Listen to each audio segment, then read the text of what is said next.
is my 11th 12th year makikipagsaka na. Samahan niyo po ako muli sa journey ko pabalik sa kailangang maghanap buhay, mag-enjoy habang maghanap. God bless sa panibagong pakikibakas sa ako.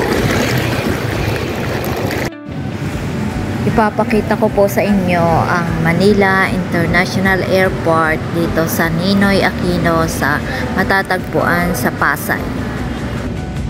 Ito yung pagkakataon na maipakita ko sa inyo ang ating airport sa Pilipinas.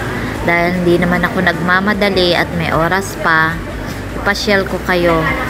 At kung di pa po pala kayo nakasubscribe sa aking channel, please like. Pumasok tayo sa loob at makikita natin na maganda rin ang ating airport. Hindi na rin kahiya-hiya. At ako ay pansamantalang na mahinga na upos dahil ang aking flight ay sa kinabukasan pa. Ito naman ang OWA Lounge na matatagpuan natin sa 3rd floor ng Ninoy Aquino International Airport.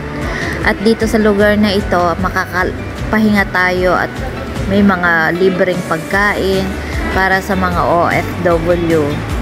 Salamat sa ating gobyerno. Mamimili kayo ng mga gusto nyong pagkain. Mayroong mga siopaw, may mga cakes, lugaw, at marami pang iba. Tapos natin kumain, pwede pa tayong mamahinga sa mga bench na yan, sa mga upuan na yan. Thank you for watching. See you on my next one. Bye!